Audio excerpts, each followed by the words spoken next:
சாஸ்திரங்களை தவறான வழிகளில் பயன்படுத்தியுள்ளார். ஆகவே கூர்மை அவதாரம் என்பது ஆமையை போட்டு அது தனது எடை தேடி செல்ல விரும்புகின்றது. ஆக பலமான ஓடு அமைத்து அதற்குள் எதிரிகளை கண்டால் தனது கைகால் சரசு இவை அனைத்தும் உள்ளுக்கு இழுத்துக் கொள்கின்றது. எதுவுமே தெரியாது, ஒரு பாறை போன்றே உள்ளது. ஏனென்றால் நாம் அனைவரும் இதை நாம் கண்ணுற்று பார்த்திருக்கின்றோம். ஆமை மற்றொன்றை கண்டவுடனே உள்ளே அந்த கை கால்களையும் உள்ளுக்கே இழுத்துக் கொள்ளும், சரசையும் உள்ளுக்கு இழுத்துக் கொள்ளும். ஒரு பாறை போன்ற அல்லது ஒரு கல்லை போன்று இருக்கும். அதனுடைய வர்ணங்களும் அதே போன்று. ஆகவே இதையெல்லாம் நாம் சாதாரணமாக புரிந்து கொள்வதற்காக ஆமையை போட்டார்கள். அதற்கு பேர் கூர்மை அவதாரம் என்று. இரண்டாம் கடவுளின் அவதாரம் கூர்மை அவதாரம் என்று எதற்காக நாம் எல்லாம் புரிந்து கொள்வதற்காக ஒவ்வொரு பரிணாம வளர்ச்சியில் வளர்ந்த மற்ற உயிரினங்கள் எவ்வாறு தன்னை பாதுகாத்துக் கொள்ள அதன் உடல்களை அதை பக்குவப்படுத்திக் கொள்கின்றது ஒவ்வொரு சரீரத்திலும் என்ற நிலையை உணர்த்துவதற்குத்தான் அதை இவ்வாறு அமைத்து காட்டினார்கள். துவைதம், இதெல்லாம் துவைதம். அது எண்ணத்தால் எண்ணி அது கூர்மையாக பார்க்கப்படும் போது இதெல்லாம் அத்வைதம். ஏனென்றால் சூட்சும நிலையில் உள்ளதை நுகரப்படும் போது அந்த நுகர்ந்த அறிவால் தன்னை அறிந்து கொள்கின்றது. எதிரி என்ற நிலைகளிலும் தனக்குள் அது அறிவிக்கப்படுகின்றது, அறிகின்றது, உணர்கின்றது, உணர்த்துகின்றது. அந்த உணர்வுப்படி அந்த உடல் இயங்குகின்றது. அதாவது இன்று ஆமை தன் சிரசை வெளியே நீட்டி கூர்மையாக தன் எரையை நோக்கி அது செல்லுகின்றது. அங்கே புல் பூண்டு தாவர இனங்கள் இருந்தால் அது உணவாக எடுத்துக் கொள்கின்றது. ஆனால் ஒரு நரியோ தன் எடை தேடி அதுவும் வருகின்றது. கூர்மையாக தன் எண்ணங்களை காட்டுகின்றது, எங்கே எடை இருக்கிறது என்று.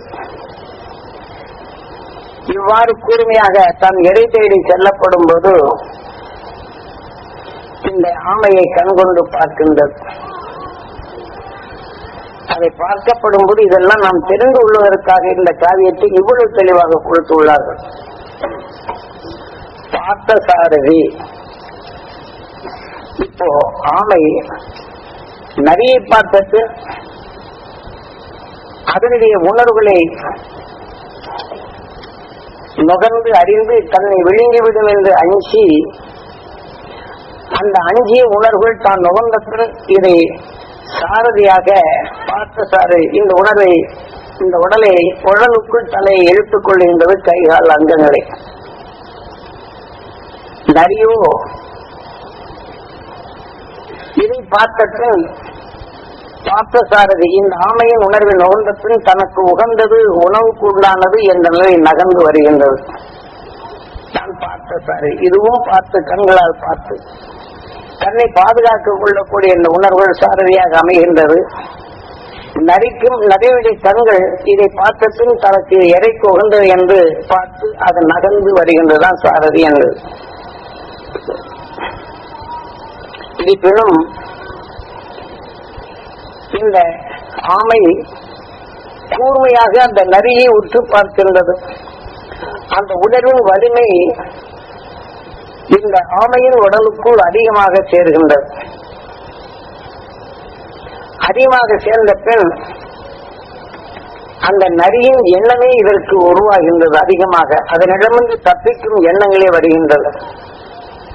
இது சரசி ஆமை தன் உடலுக்குள் எடுத்துக்கொண்டாலும் அந்த ஓட்டுக்குள் மறைந்து கொண்டாலும் போய்விட்டதா இல்லையா போய்விட்டதா இல்லையா என்று அந்த உணர்வை நுகர்ந்து அது தனக்குள் அந்த நரியின் உணர்வை உருவாக்கிக் கொள்கின்றது. இப்ப நரியின் கடுமையான உணர்வு ஆமையின் உடலுக்குள் சென்ற பின் ஆமையின் அணுக்கள் சாந்தமானது. இவை அனைத்தும் அந்த சாந்தமான உணர்வை அனைத்தையும் இந்த நரியின் உணர்வுகள் அது ஆட்கொண்டு அந்த நரியின் நினைவாகவே இதன் உடலுக்குள் உருவாகின்றது. இப்படி இந்த பரிணாம வளர்ச்சி சில நொடி அல்லது சில மணி நேரங்களுக்குள் அந்த நரியின் உணர்வுகள் ஆமை உடலுக்குள் அதிகரித்த பின் அந்த உடலை விட்டு இந்த உயிரான்மா வெளிச்செல்ல முற்படுகின்றது. எப்படி? அந்த நரியின் நினைவாகவே வருகின்றது. இதைத்தான் இதை குருச்சேத்திர போர் என்று வர்ணித்தாலும் நரியின் உணர்வை ஆமை சுவாசிக்கப்படும் போது உயிரான ஆமையின் உயிரில் இந்த உடலுக்குள் இருக்கும் அனைத்து குணங்களுக்கும் ஆமையின் உயிரே குரு. அந்த சேத்திரத்தில் நரியின் உணர்வுகள் மோதிய பின் இந்த ஆமையின் உடலிலே ஆமையாக உருவான இந்த அணுக்கள் அனைத்தும் தன்னை பாதுகாக்கும் உணர்வுகளாக இந்த சரசை எடுத்துக் கொள்கின்ற இந்த போர் முறை அதனிருந்து தப்பிக்க அந்த பூச்சி போடு கண்டு போகணும்.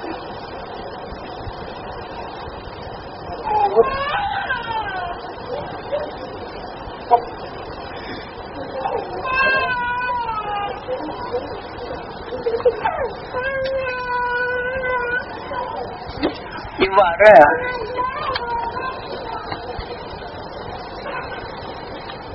அந்த ஆமையின் உணர்வுகள் அது கூர்மையாக பார்த்து அதனுடைய வலிமையை இதற்குள் சேர்த்துக் கொண்ட பின் இதே உயிர் நரியின் உணர்வை உடலுக்குள் அந்த உயிருக்குள் மோதும் போது இந்த ஆமையின் உடல் உள்ள அணுக்களும் அவைகளுக்கும் போர் முறையாகின்றது. நரியின் உணர்வுகள் வலுவாக்கப்படும் போது ஆமையின் உணர்வுகள் தாழ்ந்த நிலையிலிருந்து பதட்டமாக்கி தனக்குள் தன்னை பாதுகாக்கும் உணர்வாக இது தன் சரைச்சி உள்ளுக்கு வைத்து பாதுகாப்பான அறைகளுக்கு அது அமைத்து விடுகின்றது. உடல்களில் இருந்தாலும் அந்த நரியின் உணர்வுகள் இந்த உடலுக்குள் அதிகரிக்க இதனை வலிமை கூடிய பின் இந்த வலிமைக்கு தான் அர்ஜுனன் என்று காரணப்பேரை வைக்கின்றார்கள். அர்ஜுனன் என்று காரணப்பேரை வைத்து அர்ஜுனனுக்கு கண்ணன் சாரதியாக செல்கிறார் என்று இந்த ஆமையின் உணர்வுகள் நரியின் உணர்வு வலிமையாக்கப்படும் போது அந்த வலிமையின் துணை கொண்டு இந்த ஆமையின் உயிரான்மா வெளியே செல்லும் போது எதை கூர்மையாக பார்த்ததோ அதன் உடலுக்குள் இந்த கண் பார்த்த இந்த உணர்வின் வலிமையான நிலைகள் அர்ஜுனாகி வலிமையாகி நரியின் உடலுக்குள் அழைத்து சென்று அதனை உருவாக கருவாகி உருவருகின்றது ஆமை நரியாக. இதை தெளிவுபடுத்துவதற்குத்தான்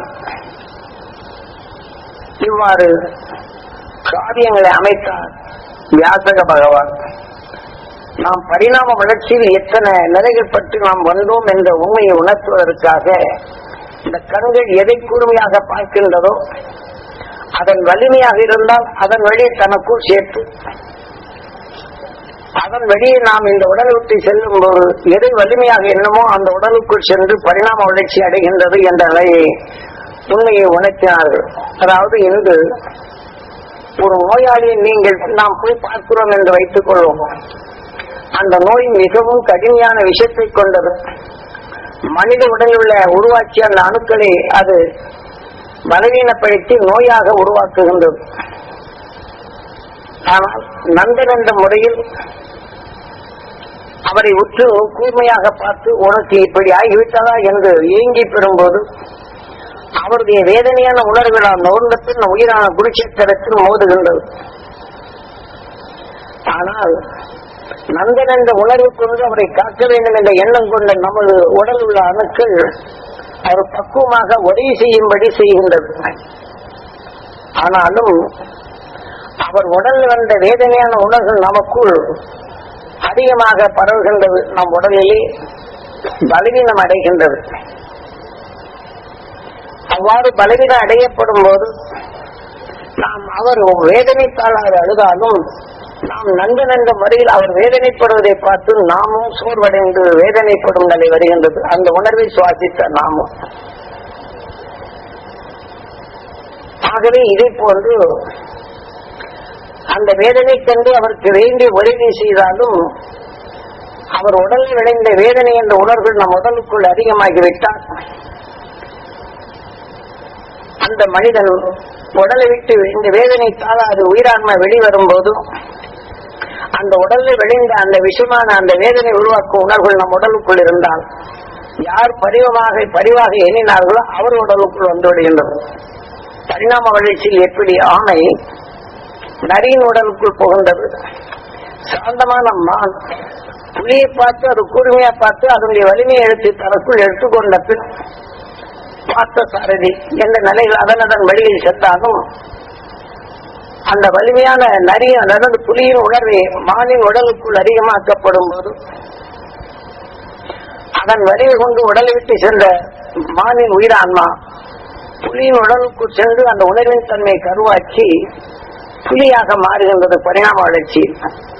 பரிணாம வளர்ச்சியில் வளர்ந்த மனிதன் இதே போன்று பல சந்தர்ப்பங்களில் வேதனை என்ற உணர்வுகளை நுகர்ந்த நாம் அந்த விஷத்தன்மையான உணர்வுகள் நம் அணுக்கள் நம் உடலை உருவாக்கி இந்த மனித உடலை நலிய செய்யும் இந்த நிலையில் எடுக்கப்படும் போது நண்பர்களாக இருக்கும் நாம் அவரை உற்று பார்த்து கூர்மையாக அதை பார்த்து உங்களுக்கு இப்படி ஆய்விட்டதா என்று எண்ணினால் போரும்.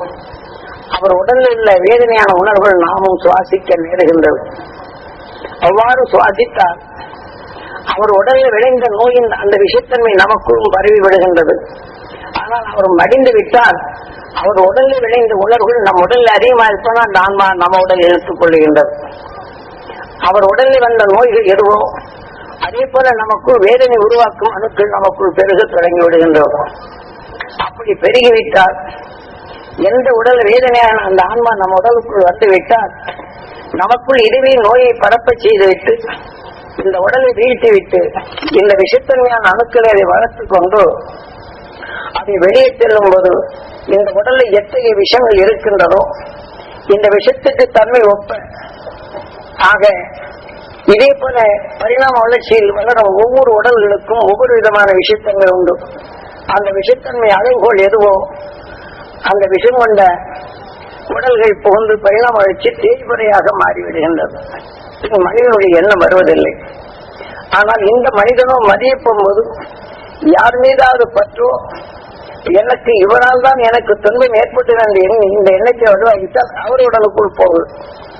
இப்படித்தான் ஒரு மனிதன் இன்னொரு உடலுக்குள் புகழ்ந்தால் இந்த உடலில் உள்ள நோய் அந்த உடலில் உருவாக்கப்பட்டு அந்த உடலை வீழ்த்ததான் செய்யுமே தவிர வளர்க்காது. இப்படி இந்த உடலில் பல நோய்கள் வந்தாலும் ஒரு பிச்சு பிடித்தை போட்டிருந்தால் அந்த உடலுக்குள் சென்ற பின் அது பிச்சு பிடித்தை போது உருவாக்கும். இந்த உடல் இருக்கப்படும் ஒரு நெருப்பு வைத்து இறந்து விட்டால் அதே எண்ணத்தை யாராவது கூர்மையாக எண்ணினால் அந்த உணர்வின் தன்மை அந்த உடலை அதிகமாக பாய்ந்து விட்டால் இந்த நெருப்பு குளித்து இந்த இறந்த பின் இந்த உடலை விட்டு சென்ற ஆத்மா யார் மேல் அந்த யார் அதிகமாக பற்று கொண்டாலும் அவர் உடல்களை சென்று இதே போல உடல் எரிகிறதே என்றும் இதே போல அதை நெருப்பு வைத்து கொழித்துக் கொள்ளும் உணர்வுகளை எங்களுக்கு தோன்றும்.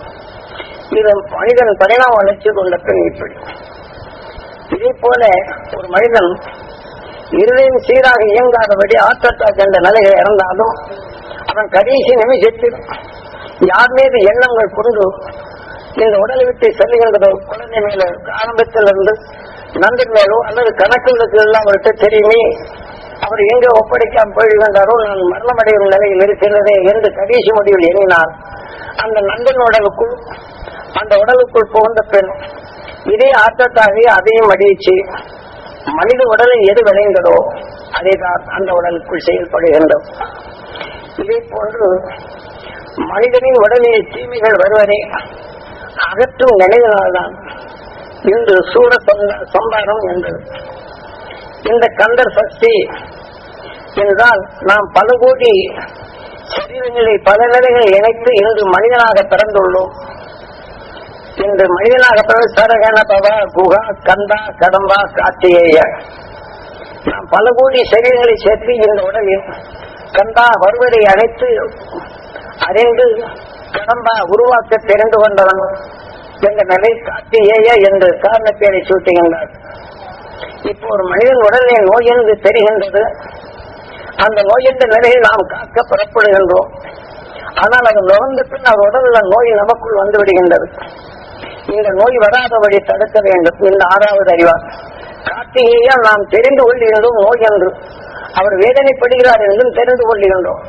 வேதனைப்படும் உணர்வில் நாம் நுகர்ந்து கொண்டால் நம் உயிருக்குள் அந்த உணர்வு விடாயப்பட்டு அவர் வேதனைப்படுகிறார் என்று நம் உயிர் உணர்த்துகின்றது. உணர்த்தினாலும் அந்த வேதனை அணுக்கள் நம் உடலுக்குள் உருவாகின்றது. நாம் எதை பார்த்தாலும் ஓம் நமச்சிவாய நாம் என்னும் அந்த வேதனை உணர்வு நாம் நுகரப்படும் போது நம் உயிர் ஓய்ந்து ஜீவனுவாக மாற்றி இருவென்று நம் உடலாக மாற்றி விடுகின்றது. இது தெளிவாக்கப்படுகின்றது.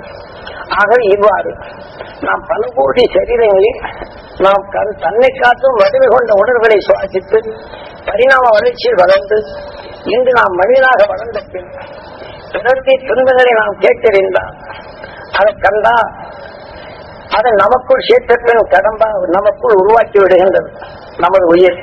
கார்த்திகேயா அந்த நோயென்ற நிலைகள் அதை தெரிந்து கொள்கின்றோம். அப்ப நாம் என்ன செய்ய வேண்டும்? இந்த தீமையான உணர்வுகளை சக்தி தனக்குள் உள் புகாதபடி தடுக்க வேண்டும். தான் கண்டா கடம்பா கார்த்திகேயா நாம் எதனை சுவாசித்தாலும் இந்த உணர்வுகள் நமக்குள் உருவாக்கி விடுகின்றது நமது உயிர்.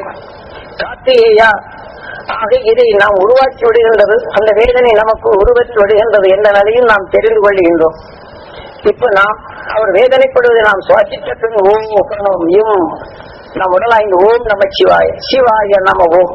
அவர் வேதனையால் துடிக்கின்றார், வேதனைப்படுகின்றார், அவசைப்படுகின்றார் என்று நாம் திரும்ப சொல்லுகின்றோம். ஆகவே இதை வேதனைப்படுகிறார் என்ற நிலையை நாம் தெரிந்து கொள்வதை கார்த்திகேயா இன்று கந்த சஷ்டி இன்று எந்த முருகன் ஆலயங்களிலும் இது இந்த கந்த சஷ்டி கொண்டாடப்படுகின்றது. இன்று நாம் அதை வேடிக்கை பார்க்க செல்கின்றோம். எப்படி இன்னைக்கு கந்தன் இன்றைக்கு அசுரனை கொல்ல பெறப்படுகின்றான் என்ற நிலைதான் நாம் தெரிகின்றதை தவிர நாம் கந்தன் முருகன் அந்த அசுரனை கொல்ல மறுப்படுகின்றான் என்ற நிலைதான் நாம் எண்ணுகின்றோம். ஆனால் இதை வேடிக்கை பார்த்து முருகனுடைய காரியங்களை நாம் மனதில் வைத்துக் கொள்கின்றதை தவிர ஆனால் அந்த கந்த புராணத்தின் உண்மையின் நிலைகளை நாம் அறிவதில்லை. இதைத்தான் இன்று ராமலிங்கடிகள் கந்த கோட்டத்திற்குள் அமர்ந்துள்ள கந்தவேலி என்று பாடல்களை பாடுகின்றார். பல கோடி சரீரங்களில் பல அணுக்களால் உருவாக்கப்பட்டு அதை அனைத்தும் எனக்கும் கூர்மையாக இருந்து எனக்கு தெளிவாக்கி கொண்டிருக்கும் இந்த உயிரை கந்த கோட்டத்திற்குள் அமர்ந்துள்ள இந்த உயிரை கந்தவேலி என்று அவர் பாடுகின்றார். அதே சமயத்தில் தீமைகள் எனக்குள் நாடாது நன்மைகள் செய்யும் பல உணர்வுகள் என்னிலே தோன்ற வேண்டும் என்ற நிலையை அவர் சொல்லி பாடுகின்றார். ஆகவே தீமையான உணர்வுகளை தனக்குள் நுகராது நல்ல உணர்வுகளை நாம் எவ்வாறு நுகர வேண்டும் என்று ராமலிங்கடிகள் தெளிவாக காட்டியுள்ளார். இப்போது நமது வாழ்க்கையில் இப்போது இன்றைய தினத்தில் கந்தன் சஷ்டி என்றால் நாம் இப்படி நாம் எத்தனையோ பேரை நாம் ரோட்ல வருகின்றோம். ஒருத்தன் வேதனைப்படுகின்றான், பறிகொண்ட மனம் நாம் கார்த்திகேயா அவன் வேதனைப்படுகிறான் என்று தெரிந்து கொள்ளுகின்றோம். அவன் உடலில் வந்து அந்த துளி அதை அந்த சிறு துளியாக நமக்குள் வந்து நகர்ந்து அந்த அணுக்களாக விடுகின்றதுதான் கந்தா.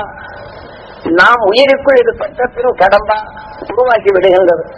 ஆக உருவாந்த கடம்பா என்ற நிலையை நமக்கு உருவாக்கி அந்த வேதனை இயக்கமாக நமக்குள் தெரிவிக்கின்றது நான் கார்த்திகேயா என்று இவை தெளிவாக நமது காவியங்கள் தெளிவாக்குகின்றது. அப்ப இன்றைய கந்த சஷ்டி என்று நாம் எதை செய்ய வேண்டும் என்ற நிலையை நினைப்படுத்தும் நாள். முருகன் அங்கிருந்து வருகிறான் என்று அசுரனை அழைக்கிறார்.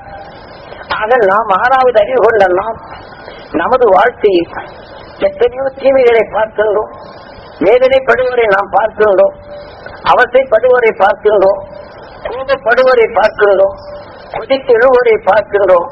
இவை அனைத்தும் நாம் நுகரப்படுவது எல்லாம் குழியத்தான். கண்டா நாம் கடம்பா அந்த நமக்குள் இந்த 6வது அறிவார் நாம் நுகர்ந்த உணர்வு உயிரிலை பற்று அது உருவாக்கி விடுகின்றது. அந்த உருவான நிலையும் நாம் தெரிந்து கொள்கின்றோம். கார்த்திகேயா அவன் வேதனைப்படுகிறான் என்று தெரிந்தாலும் அந்த வேதனை நமக்குள் வராது. அது சசி அதை நீக்க வேண்டும். நாம் இந்த கந்த சதுர்த்தி என்று நாம் விரதம் இருந்து அந்த தீமைகளை அகற்றுவோம் என்றால் வராது. நமது வாழ்க்கையில் விரதம் எவ்வாறு இருக்க வேண்டும்? இத்தகைய தீமை நிலைகளை நாம் நுகர்ந்தால் அந்த நுகர்ந்த உணர்வை தனக்குள் வராதபடி அருள் மகிழ்ச்சியின் உணர்வுகளை நாம் நுகர்தல் வேண்டும். ஆனால் அருள் மகிழ்ச்சியின் உணர்வை நாம் நுகர்ந்தால் நமக்குள் இந்த தீமை நிலைகளை சம்காரம் செய்துவிடும். ஏனென்றால் இன்னைக்கு துருவ மகிழ்ச்சியும் அதன் உணர்வை தொடர்பு கொண்ட சந்தோஷ மண்டலங்களும் இன்று அவர்கள் மனிதன் வாழ்க்கையில் தீமைகளை வென்ற உணர்வுகள் நம் பூமியிலே உண்டு. ஆக சூரியன் காந்த சக்தியால் கவர்ந்து அலைகளாக நம் பூமியில் படர்ந்து உள்ளது. ஆகவே இதை போல இன்றைய நாள் நினைவு நாள் நாம் ஒவ்வொரு நிமிடமும் தனது வாழ்க்கையில் பிறர்படும் தீமைகளை நுகர்ந்து விட்டால் அது நமக்குள் அறிய முடிகின்றது. ஆனால் அது சம்காரம் செய்ய வேண்டும். அப்ப சம்காரம் எதை கொண்டு செய்ய வேண்டும்? அது மகிழ்ச்சி உணர்வை நாம் நுகர்தல் வேண்டும். நம் உடலுக்குள் அந்த மகிழ்ச்சி உணர்வை பரப்புதல் வேண்டும். நமக்குள் தீமைகள் விளையாது அது சம்காரம் செய்தர வேண்டும் என்று நினைப்படுத்தும் நாள் தானே தவிர இங்கிருந்து வேடிக்கை பார்த்து முருகன் அசுரனை இன்று கொல்லப் போகின்றான் என்ற உடனே இங்கு ஒரு சிலையை வைத்து எதிர்க்க வந்த முருகனை தாக்கப் போகின்றான். அதன் முருகன் தன் அதை கொண்டு அம்பை எய்து அதை கொல்லுகின்றான் என்று இந்த வேடிக்கையை தான் நாம் பார்க்கின்றமே தவிர இந்த 6வது அறிவு கொண்ட நாம் எதனை தீமைகளை சம்காரம் செய்திட வேண்டும் என்று நினைப்படுத்தும் நாள். இதற்காக நாம் விரதமிருந்து நாம் இது பண்ணினால் தீமைகளான நிலைகள் நமக்குள் வராது என்று எண்ணுகின்றோம். ஆனால் தீமைகள் வராது இருப்பதற்கு என்ன செய்ய வேண்டும்? தீமையான எண்ணங்களை இந்த 7 நாள் தனக்கு பகமை கொண்டவர்களோ தீமை செய்தவர்களோ தீமை செய்து கொண்டு உள்ளவர்கள் நமக்குள் பரிவாக உள்ளது. இந்த 7 நாளும் நாம் யாருடைய எதிரியா இருந்தாலும் அவர்கள் எண்ணாதபடி அவர்கள் வாழ்க்கையில் நலம் பெற வேண்டும், அவர்கள் குடும்பங்கள் வளம் பெற வேண்டும், அருள் ஞானி உணர்வு பெற வேண்டும், அவர்கள் நல்ல ஒழுக்கங்கள் பெற வேண்டும், நல்நிலைகள் அடைய வேண்டும் என்று என் பார்வையாளர் நல்லவராக்க வேண்டும். என்னை பார்க்கும் போதெல்லாம் அவருக்கு நல்ல எண்ணங்கள் உருவாக வேண்டும் என்று இந்த உணர்வினை இந்த பகமை உணர்வை நமக்கு வராதபடி சங்காரம் செய்ய வேண்டும். ஆக அன்றைய நாள் இதுதான் உண்மையான விரதம். தீமைகளை எண்ணாது அனைத்து குடும்பங்கள் தான் யாரெல்லாம் பார்த்தோமோ அந்த குடும்பங்கள் எல்லாம் நலம் பெற வேண்டும் என்றும் இப்ப நாம் பொருட்கள் வாங்கல் இருக்கின்றோம்.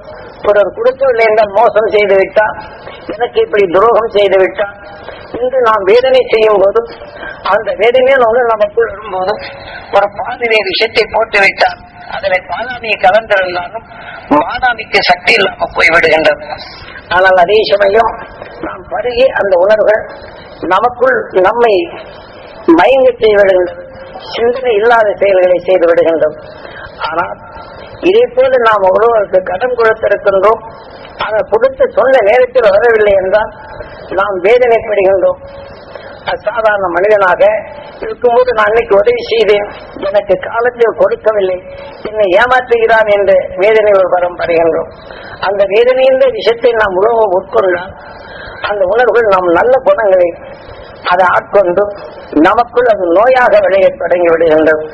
ஆகவே இத்தகைய நிலையை நாம் வாழ்க்கையில் ஒருவர் கொடுத்து நாம் வியாபாரம் பெருகவும் கடன் கொடுத்து வரவு செலவு செய்வதற்கு நாம் ஏற்பட்டாலும் அது சீராக வரவில்லை என்றால் வேதனைப்படுகின்றோம்.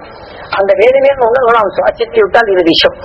அந்த விஷமான வேதனையை நமக்குள் கலந்து விட்டால் நாம் அந்த கொடுத்த வாங்குவதை நாம் எண்ணி வேதனைப்பட்டதோடு மட்டும் விட என்னை இப்படி மோசம் செய்து விட்டான், எனக்கு அப்படி ஏமாற்றி வைத்தான், அவனை நம்பி நான் கடன் கொடுத்தேன், வந்து கொடுப்பான் என்றிருந்தேன், நான் வாங்குவதற்கு கொடுக்க முடியாது போய்விட்டது என்று இந்த வேதனையை அதிகமாக வளர்த்து நோயுங்கள். ஆக இப்படி சிறுக சிறுக சேர்த்தும் இந்த உணர்வுகள் அனைத்தும் நமக்கு அசுரனாக அசுர சக்தியாக மாறுகின்றது. இந்த அசுர சக்திகளை நாம் அப்புறப்படுத்த வேண்டும்.